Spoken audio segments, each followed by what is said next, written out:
እንግዲህ የሃይማኖት መግለጫ የሰጠውን እንትን አይታችኋል። ሃይማኖት ተኮር አይደለም ወይንም አንድን ሃይማኖት ተኮር ያደረገ ግድያ አይደለም የተፈጸመው የሚል አይነት ነገር ተመልክተናል። እና እውነት እንደዛ ነው ወይ? እስኪ አሁን በመረጃ የተደገፈ ነገር ላሰማችሁ። አሁን እነዚህ ከላይ የምታዩቸው 4 ህፃናት 3ቱ ሞተዋል። ከነሱ ውስጥ የተረፈችው ከወንዶቹ በስተ ጎን ያለችዋ ልጅ ፊቷን ያላዞረችዋ ህፃን አሁን እዚህ ሆስፒታል ድጋፍ የተደረገላት ያለችው፣ ሌላኛው 2ቱ ህፃናት ወንዶቹ እና ፊቷን ወደዛ ያዞረችው ህፃን ልጅ ተገላለች። ኦርቶዶክሳውያን ናቸው። አሁን ደግሞ የምታያቸው እኚህ አባወራዎች እናትና አባት፣ እነዚህም ኦርቶዶክሳውያን ናቸው፣ የተገደሉ ናቸው። ቀጣይ የምታያቸው ጋቢ የለበሱት ኮፍያ ያደረጉት እኚህ ደግሞ ኦርቶዶክሳዊ ናቸው፣ እነሱም የተገደሉ ናቸው። አሁን ማሳያችሁ ማህተሟ ጎላ ብሎ የሚታየው ህፃን ኦርቶዶክሳዊ ናት። እርሷም የተገደለች ናት። ከጎኑ ያለችዋ ህፃን በከፍተኛ ሁኔታ ጉዳት ደርሶባት ሰሞኑን የተሻለ ሕክምና እንድታገኝ ድጋፍ እያደረግንላት ያለችው ብላቴና ናት። እስካሁን ድረስ እዛ አካባቢ ላይ እየሞቱ ያሉት ኦርቶዶክሳውያን ናቸው። እየሞቱ እየተጨፈጨፉ በግፍ እያለቁ ያሉት ህፃናት እየሞቱ ያሉት እነዚህ ኦርቶዶክሳውያን ናቸው። ታዲያ በምን አግባብ ነው አንድን ሃይማኖት ተኮር ያደረገ ግድያ አይደለም እየተፈጸመ ያለው ሲባል በምን አይነት ሁኔታ? አጣሪዎቹ ኮሚቴስ የምርም የተባለው የግድያ ቦታ ላይ ሄደው ነው ወይ ያጣሩት? መሬት ላይ ያለው እውነትና በመግለጫ የሚወጣው ሁለት የተለያየ ነገር ነው። ይህ ነገር ለታሪክ ይቀመጥ። አዎ እየተገደሉ ያሉት አንገታቸው ላይ ማህተም ስላሰሩና ስላሰሩ ባለ ማህተም ስለሆኑ ብቻ ነው እየተገደሉ ያሉት። ኦርቶዶክሳዊ ስለሆኑ ነው እየተገደሉ ያሉት እንጂ በሌላ በምንም ምክንያት አይደለም። አሁንም ትላንትናም 5 ኦርቶዶክሳውያን ተገለዋል፣ 9 የታፈኑ አሉ። ይሄ ነገር አሁንም እየቀጠለ ነው ያለው። ምንም መፍትሄ አልተገኘለትም። ዛሬም የሟች ቁጥር እየጨመረ ነው። ዛሬም የባለ ማህተም ደም በምስራቅ አርሲ ላይ እየፈሰሰ እንደሆነ ለሁላችሁም ግልጽ ሊሆንላችሁ ይገባል። እውነት ምንድነው ከሰደበኝ የነገረኝ የሚባል አይነት ነገር አለና ከገደሉን በላይ በጣም የጎዳን ደግሞ የነዚህ መግለጫ ነው፣ በእውነት ለመናገር ማለት ነው። አንዳንዴ ባያወሩ ምናምን የምትላቸው አይነት ነገሮች አሉ። የሆነ ዝም ቢሉ ይሻላል። አንዳንዴ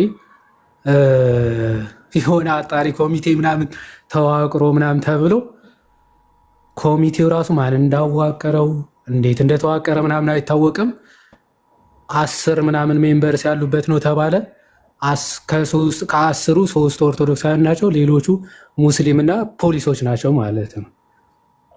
ጀስት ኢማጂን። ይሄ ኮሚቴ አጣራ ብትለው ምን አይነት መረጃ ነው ራሱ ሊሰጥ የሚችለው? ራሱ የቻለ ችግር ሆኖ ሳለ በጣም የሚገርመው ደግሞ በ5 ወር በ4 ቀን ውስጥ የሆነ 4 ወረዳዎች ምናምን ሄደው አጠኑ ተባለ። ቀልድ ነው እየተያዘ ያለው ማለት። የሚሞተው ነፍስ እንዴት ነው እንደ ቀልድ እየታየ ያለው? እንዴት ነው በሚሞቱት ላይ ወይም ደግሞ በአንዴ 25 ሰው አንድ ጉድጓድ ውስጥ እየተቀበረ ከዛ እንደ ቀልድ ዝም ብለህ ማንም የሬሳ ጥናት ምናምን እውቀት የለም ማንም 7 በመተን ጥናት አደረግን በ5 ቀን 4 ወረዳ ውስጥ ምናምን እዛውም ግድያ ስቲል ማለት ነው ስቲል እየተገደሉ ነው። ስቲል እየተገደሉ ያሉ ማህበረሰቦች ላይ ጥናት እንዴት ነው መግለጫ ጥናት አድርገን እንዴት ነው መግለጫ ራሱ ልትሰጥ የምችለው? ምን አይነት ጥናት ነው ሊደረግ የሚችለው? እውነት ለመናገር ማለት ጭራሽ ደግሞ መግለጫው የሚለው ሃይማኖታዊም ፖለቲካ ምንድነው ብሔርም ሃይማኖትም ተኮር ያላደረገ ግድያ ነው እየተደረገ ያለው አሉ። ከዛ በምን ታወቀ ብለህ ስጠይቃቸው እዛ ምን ይላል? የሟቾች ቁጥር፣ የሟቾች ማንነት እና የሞቱበት አሟሟት በሚቀጥለው ጊዜ ጥናት አድርገን የምናቀርብ ይሆናል። የሟቾች ቁጥር ካላወቅ፣ የሞቱበት ምክንያት ካላወቅ፣ ከየትኛው ብሔር እንደሞቱ ሳታውቅ ከብሔርም ከሃይማኖትም ነፃ የሆነ ግድያ ነው ብለህ እንዴት መግለጫ ልታቀርብ ትችላለህ? ምኑን አጥርተህ ነው ታዲያ? ቁጥሩን ሳታቅ ከየትኛው ሃይማኖት እንደተገደለ ሳታቅ መግለጫ አውጥተህ ቁጥሩና ከየትኛው ሃይማኖት እንደሞቱ በቀጣይ መግለጫ ምንሰጥ ይሆናል። እንደዚህ አይነት ይቅርታ አድርጉልኝ፣ እንደዚህ አይነት የአላዋቂ ስብስብ የአላዋቂ መግለጫ በህይወት ታሪክም ተደርጎም ተሰምቶም አይታወቅም። ኦኬ፣ ከሚገድሉት በላይ ሰውን ልቡን የሚያደሙ ለሰው የማይራሩ ጨካኞች ማለት እነዚህ ናቸው። በሟች ቤተሰቦች ላይ የሚቀልዱ ማለት ነው። በሞቱት ቤተሰቦች ላይ ቀልድ የሚቀልዱ በጣም ነውር ነው፣ እውነት ለመናገር ማለት ነው።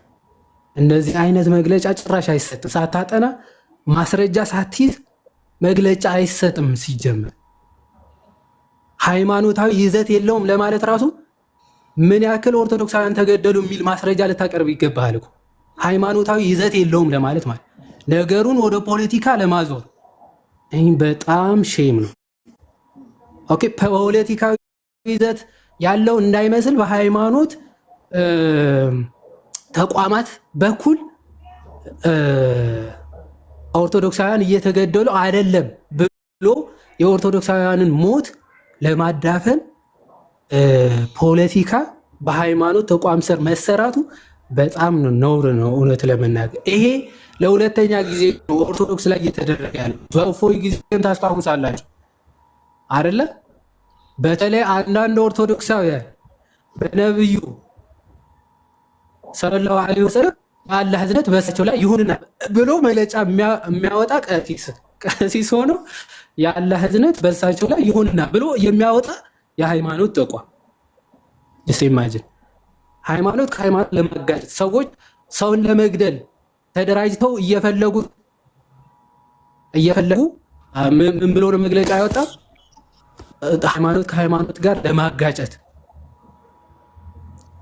አንዳንድ ኦርቶዶክስ የሚሰሩ ብሎ መግለጫ ለማውጣት የደፈረ ተቋም አሁን ደግሞ ድጋሚ ማለ ሃይማኖታዊ ይዘት ምንም የለውም ማለት።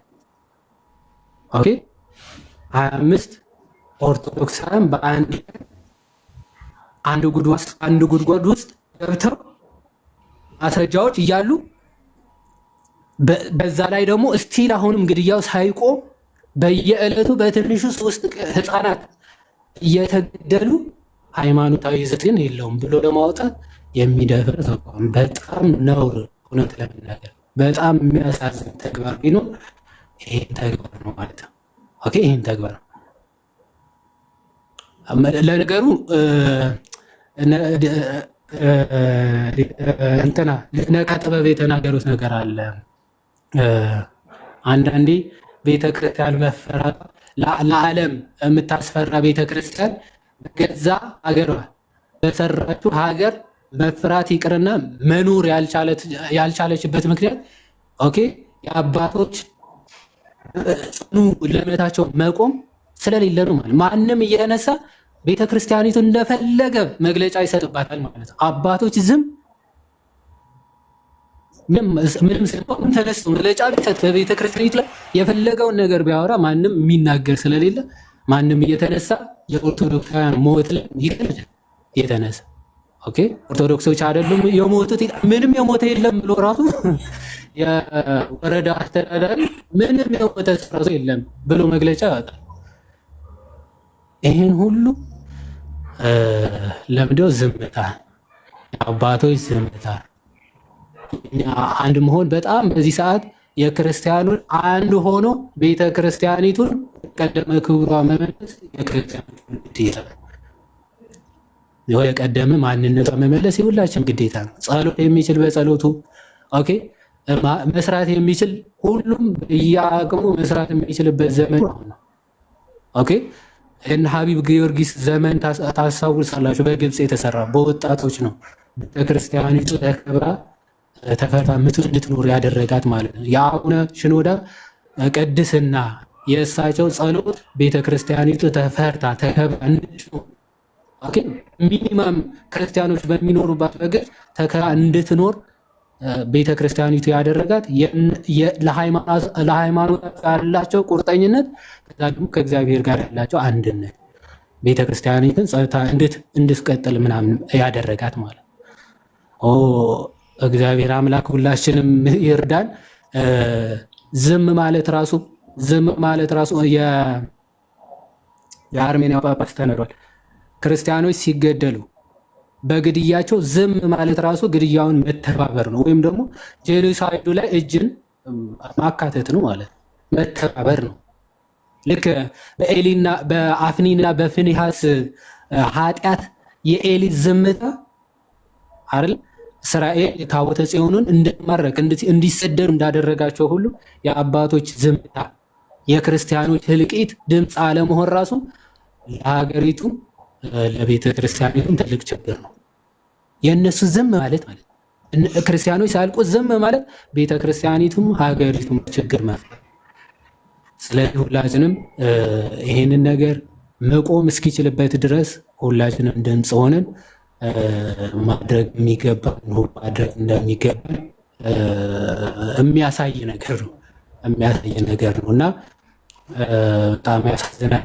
እግዚአብሔር አምላክ ማስተዋሉና ልቦናውን ይስጣቸው አባቶቻችንም ጭምር ማለት ነው።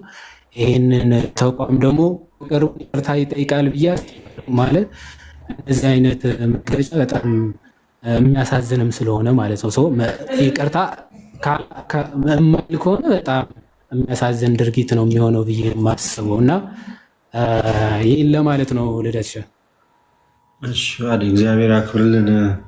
እናመሰግናለን። ቀሲስ ዲበኩሉ እንኳን ደህና መጡ። አባቶችን አላየውም ነበረ፣ ከታች ሌላ ስልክ ላይ ያየው ነበረ መልእክቶችን እና እንኳን ደህና መጡ ቀሲስ። እንኳን ደህና ቆያችሁኝ። ልደተ ቃል ጠፍተሃል። ወንድማችን ዮሐድ ቃለ ሕይወት ያሰማልን። በጣም በሚገርም ሁኔታ ነው ሀሳቡን የገለጸውና የውስጤን ነው የቆሰቆሰው። እግዚአብሔር ይስጥን፣ ከልብ እናመሰግናለን። እንደናንተ ያሉትን ያብዛልን። ልደተ ቃል ላይ እኔ እንኳ የሆነ አጭር ነገር ብዬ ልውረድ። ሰዓት ከ10 ደቂቃ ብቻ ነው ያለኝና በዚሁ የተሰማኝን ስሜት ገልጬ በወርድ ከፈቀድክልኝ።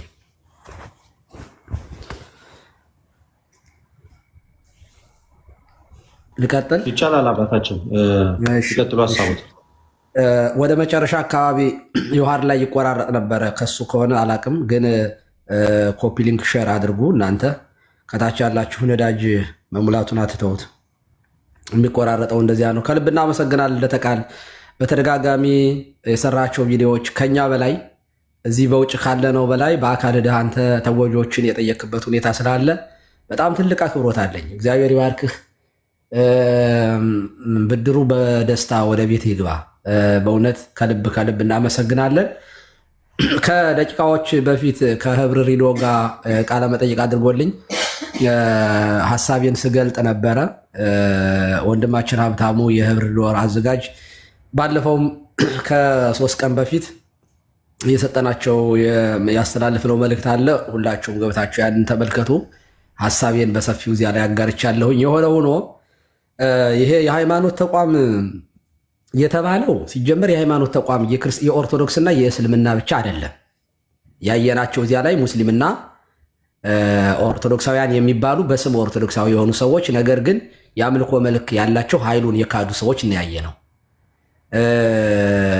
እኔ ታጋይ ቅድም ዮሐድ ሲናገር ነበረ።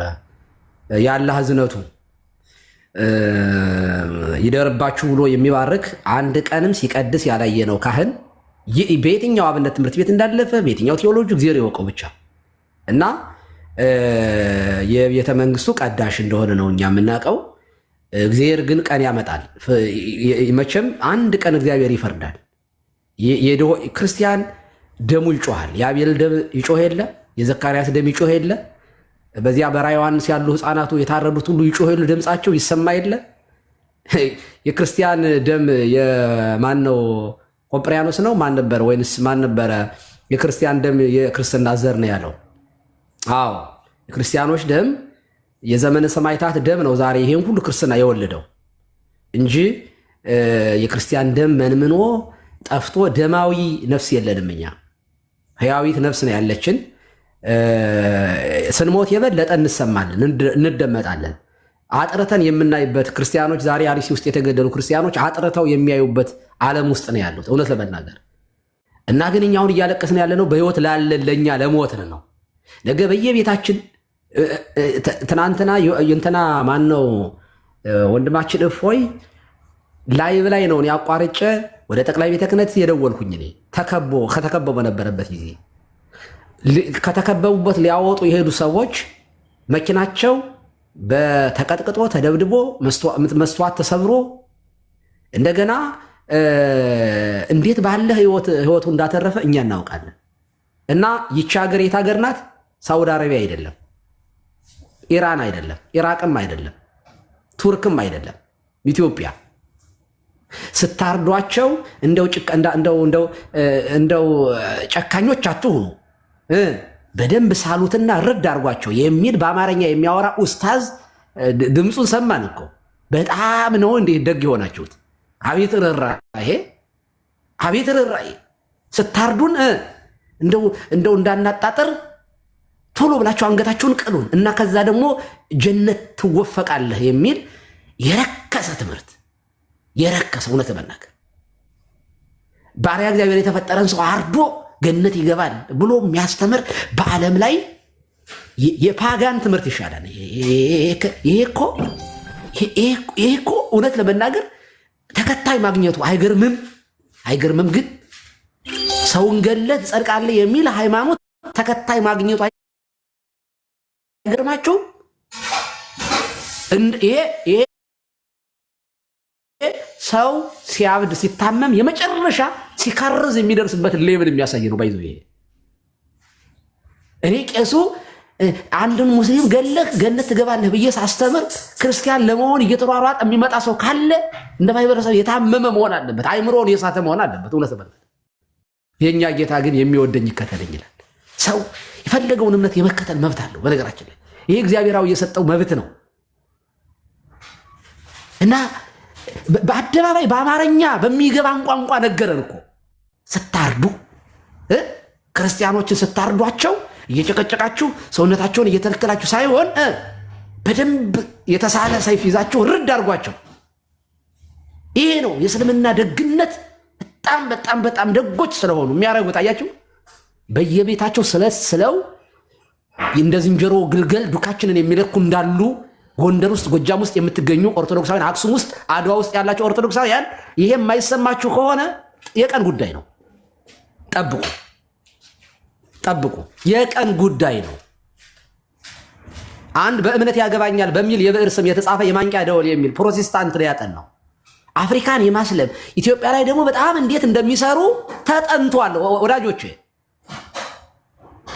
ደግሞ የሚስፋፉት በመግደል ነው እና ይሄንን ሽፋን ለመስጠት ገዳይና አስገዳይ ያወጡት መግለጫ ነው። ግድ የለም እንዴ የተገደሉ ሰዎች እኮ ነገሩን እኮ። ሸኔ አይደለም የገደለን አካባቢ ላይ ያለ ታጣቂ አይደለም ብለው የተገዳይ 5 ቤተሰቦቿን የቀበረች ልጅ እኮ መጣ እኮ ሳምንት ዕለት እኮ ዛማኑኤል ቤት እኮ ነገረችን እኮ። እኛ ገዳዮቻችን እናውቃለን፣ አስገዳይ ማን እንደሆነ እናውቃለን። እንደ ማህበረሰብ ግን መጮህ አለብን፣ ማልቀስ አለብን። ለወንድሞቻችን ድምፅ ይኸው ጠቢቡ ሰሎሞን እንዳለው ነው። የድሃውን ጩኸት እንዳይሰማ ጆሮውን የሚደፍን ሰው ያ ሰው ራሱ ይጮሃል፣ አይሰማለትም። ከደቂቃዎቹ በፊት ፌስቡክ ላይ ጽፌያለሁኝ። እኔ በግሌ የምጮኸው የሟቾች ሐዘን በግፍ መሞት ስላሳዘነኝ ስላስለቀሰኝ ብቻ አይደለም። አዎ እንደ ሰው ይሄንን የማያሳዝነው ሰው ጤነኛ የሆነ ሰው ሁሉ ያዝናል። ሰው የሆነ ሁሉ ጤነኛ ሰው የሆነ ሁሉ ያዝናል፣ ያሳዝናል። ግን እኔ ለዚህ ብቻ ግን ብዬ አይደለም የምጮኸው። አይደለም የምጮኸው እኔ በግሌ በክርስቶስ የፍርድ ወንበር ስር እንዳልወድቅም ጭምር ነው። ለእኔ ደካታ እነዚህ ከነታናነሹ ለአንዱ አላደረጋችሁት ለእኔ አለማድረጋችሁ ነው የሚለው ቃል እንዳይደርስብኝ ነው። የድሃውን ጩኸት እንዳልሰማ ጆሮዬ እንደፍኜ እኔ በምጮህበት በተራዬ ጮኻለሁ። ነገ አልሰማህም የሚል አምላክ ስላለ ያን ጊዜ ይጮኻሉ፣ አልሰማቸውም የሚል ቃል አለ። ቅዱስ ባስልዮስ እንደተናገረው ግፍን የሚፈጽሙ ወንጀልን የሚፈጽሙ ሰዎች ብቻ አይደሉም ወንጀለኛ። ወንጀል ሲፈጸም ዝም የሚሉ፣ ግፍ ሲፈጸም ዝም የሚሉም እነሱ ራሳቸው ትልቅ ኃጢአተኞችና ወንጀለኞች ናቸው ይላል። እና እባካችሁ ለክርስቲያኖች ብቻ አይደለም ባይዘው እኛ ኦርቶዶክሳውያን ማንኛውም እስላምም ይሁን ጴንጤም ይሁን በማንነቱ በሃይማኖቱ ምክንያት ሊገደል አይገባውም። ሰው በመሆኑ ልንጮህለት ይገባል። ፍትህን ማለት በነገራችን ላይ ለክርስቲያን ብቻ መፍረድ አይደለም። ፍትህማ እንደ እግዚአብሔር ዝናሙንም ለኃጢአተኛውም ለጻድቁም እንደሚያዘንም ፀሐዩንም ለሁሉም ለሚያምኑትም ለማያምኑትም እንደሚያወጣላቸው የፍጥረት መጋቢ የሆነው እግዚአብሔር ሳያዳላ ፍጥረቱን እንደሚመግብ ማድረግ ነው። እግዚአብሔርን መምሰል እንደዚህ ነው። እግዚአብሔርን መምሰል ማለት በነገራችን ላይ አንዱ ይሄንን ነው። እግዚአብሔር ሰጭ ነው። ለድሆች በመስጠት በስጦታው ከእርሱ ጋር በመለኮታዊ ኢኮኖሚ ውስጥ ተሳታፊ መሆን ነው። ክርስቲያን እግዚአብሔርን መምሰል የምንችለው እንደዚያ ነው። እግዚአብሔር እውነተኛ ዳኛ ነው። ፍትህን ለሁሉም ፍቅራችን ያለ ግብዝነት በሆነበት ፍቅር መዋደድ ነው እና ለምስኪኖቹ ጩሁላቸው፣ ፍርድን ፈልጉ፣ ፍትህን ፈልጉ፣ ለድሆች ጩሁላቸው ተብሎ ተጽፏል እና ለድሆች የምትጮሁ ደስ ይበላችሁ፣ ለራሳችሁ ጩኋችሁ። ለራሳችሁ ነገ ብድር ለድሃ የሚሰጥ ለእግዚአብሔር ያበድራል። ለድሆች የምታደርጉት ነገር ለምስኪኖች ለራሳችሁ ብድር ነው ወዳጀ። ዮሐድ የሚናገረው ለራሱ ጭምር ነው። ልደተ ቃል የሚጮኸው ለራሱ ጭምር ነው። ሌሎች ወንድሞቻችን እነ ፋሲካው፣ እነ ዛማኑኤል፣ እነ ቴዶ ሌሎቹም የሚጮሁት ለራሳቸው ጭምር ነው ወገኖቼ። እና እንዴት የምትጮሁ አእምሮ ያላችሁ ሰዎች ቡሩካን ናችሁ። እግዚአብሔር ይጠብቃችሁ። እግዚአብሔር ከእናንተ ጋር ይሁን። እግዚአብሔር ዘመናችሁን ይባርክ። ከክፉ ነገር እንደዚህ ካለ ሞት በቤታችሁ እንዳይገባ እግዚአብሔር ይጠብቃችሁ። ለሞቱት ወገኖቻችን እረፍተ ነፍስን፣ ለቤተሰቦቻቸው መጽናናትን፣ ለእኛ ደግሞ ከወንጀለኞች ጋር በዝምታ ከመተባበር እግዚአብሔር አምላካችን አእምሯችንን፣ አንደበታችንን፣ ህሊናችንን ይቆጣጠርልን፣ ይጠብቅልን። ሁልጊዜም ለምስኪኖች ድምፅ እንድንሆን እግዚአብሔር ይርዳን። ከልብ ነው የማመሰግነው። ድምፅ ሁኑ፣ ጩሁላቸው፣ ተደራጅታችሁ ወንድሞቻችንን ጠብቁ። ነግበኔ ነው በሉ። እግዚአብሔር ይስጥልኝ። አመሰግናለሁ። ልደትዬ እወጣለሁኝ፣ ሌላ ስብሰባ ስላለኝ ወደዛ መሄድ ስላለብኝ። ቃሎት ያሰማልን። እግዚአብሔር ያክብር። መሆኑት ማውራው ነገር ሁሉ ግራ ገባኝ፣ የማወራችሁ ነገር ሁሉ ግራ ገባኝ እና አሁን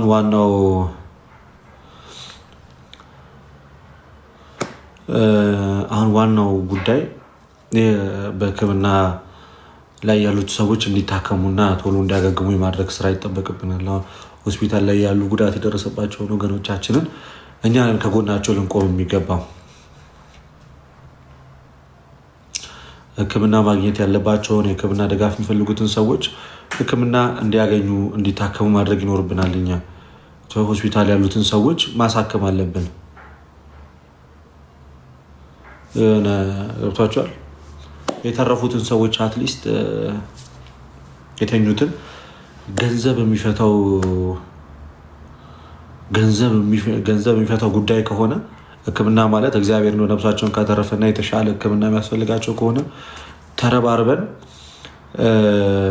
ሕክምና የሚያገኙበትን መንገድ ብናመቻች ጥሩ ነው።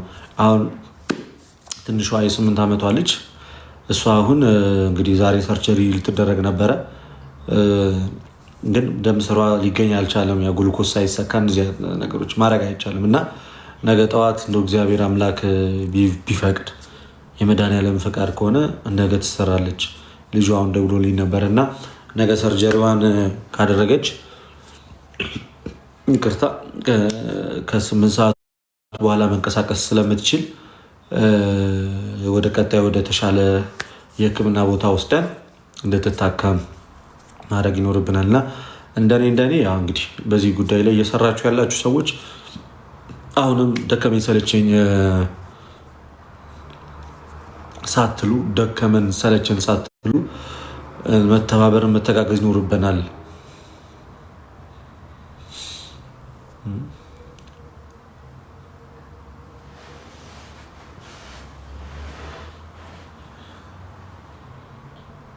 እጅ አይነት ትልቅ ሴትዮ ድርትል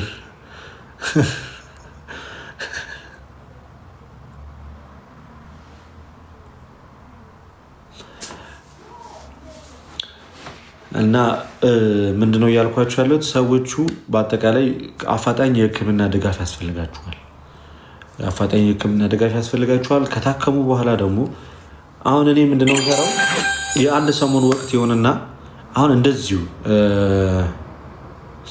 እንዲሁ እንዳለ የአንድ ሰሞን ይሆንና ወከባ ይፈጠራል። ከዛ ሌላ አዲስ አጀንዳ ሲመጣ ይረሳሉ እነዚህ ሰዎች። እንዲሁ ጉዳዩ ሆት እንደሆነ ለልጆቹ መደረግ ያለበትም ነገር እንዲደረግላቸው፣ ሕክምና ማግኘት ያለባቸው ቶሎ ሕክምና እንዲያገኙ፣ ለቀጣይ ህይወታቸው፣ ለትምህርት ቤታቸው መኖሪያ፣ እያንዳንዱ ነገር በዓለም ዙሪያ እንደዚህ ንቅናቄ ተደርጎ መሰረት ያለው ነገር ቢደረግላቸው መልካም ነው። አሁን በቀደም ቢኒያም ጋር የነበራቸው ሰዎች ነበራቸው። ቢኒያም ሽታይ ጋዛ ነበርን። እስከ 200,000 ገደማ አካባቢ ለልጅቷ አፋጣኝ የህክምና እርዳታ ሰዎች ናቸው። እውነቱን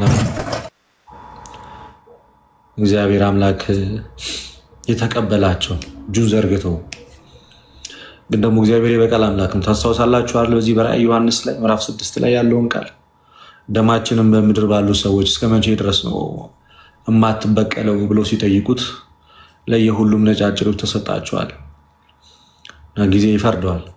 እነዛም ሄደው ደማችንም በምድር ባሉ ሰዎች እስከ መቼ ድረስ ነው የማትበቀለው ይሉታል እግዚአብሔር አምላክን። ራእይ ዮሐንስ ላይ እንደተጻፈው ማለት ነው። እሱም በእርግጥ ለእነሱ ነጫጭ ልብስን ያለብሳቸዋል። የሚበቀልበት ጊዜ ይመጣል። ሲበቀል ግን እግዚአብሔር አምላክ አጋዥ አይፈልግ፣ አማካሪ አይፈልግ። እጁን ሲያነሳና ሲሰነዝር ሰማይን ሲለጉመው እና ምድሪቷን ያለ እህል ሲያስቀራት ማለት ነው። ዝናብ ሲከለክላትና ሰውን በረሃብ በቸነፈር ሲጨርሰው ማንም አያስቆመውም እግዚአብሔር። ማንም ኃይለኛ ፊቱ አይቆምም። ታግሶ እዛ ማድረጉ አይቀርም እና ራእይ ዮሐንስ ላይ ያሉትን ህፃናት አስታወሳችኋቸው አይደለ? በምድር ባሉ ሰዎች ላይ እስከ መቼ ድረስ ነው ደማችንን ማትበቀለው ይጠይቃሉ እነዚህ ነፍሳት። የምር እግዚአብሔር ኃያል አምላክ ነው።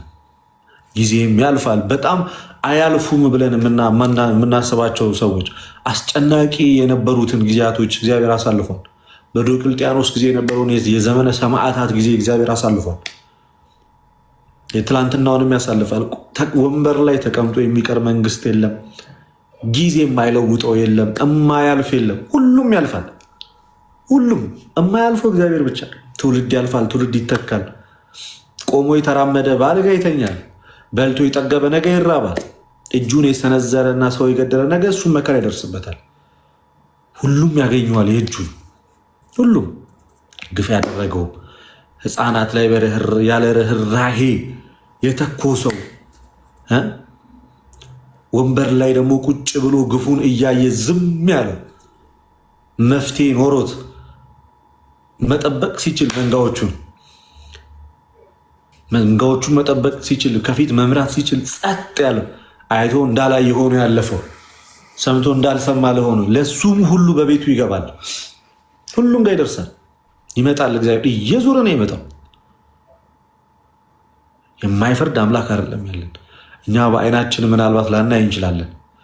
እርሱ ግን እነዛን ክፉ ሰዎች ግን እንዴት እንደሚያደርጋቸው ግን እሱ ያውቅበታል። የሰናክሬም ሰራዊት የቅዱስ ሚካኤል የሰይፉ ብልጭታ ነበር ጸጥ ያደርጋቸው።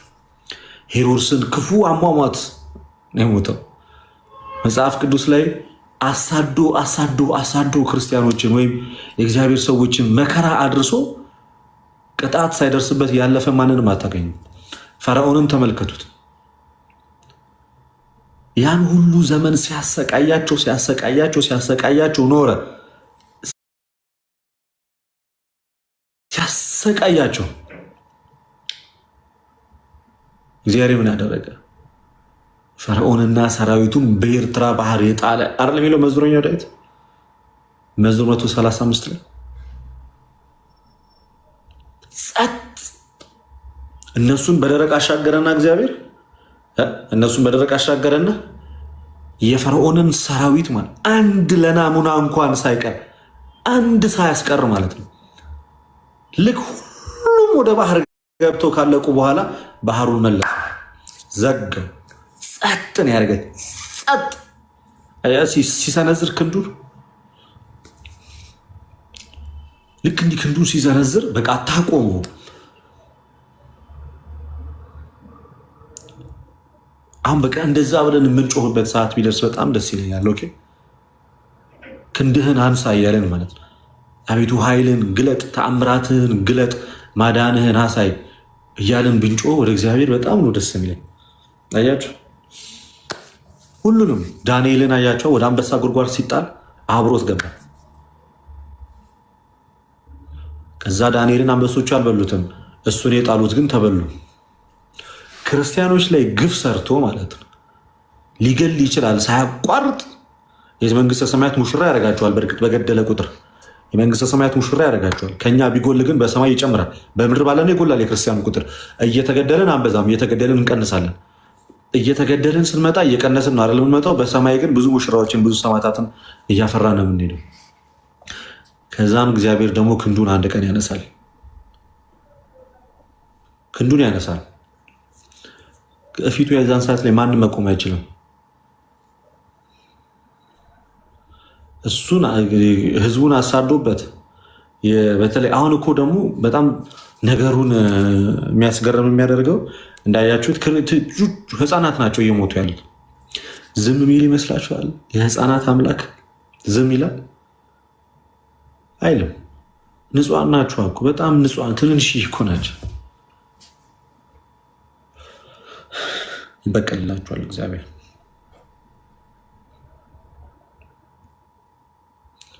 ይበቀልላቸዋል። የእኛ አምላክ እግዚአብሔር ይበቀልላቸዋል።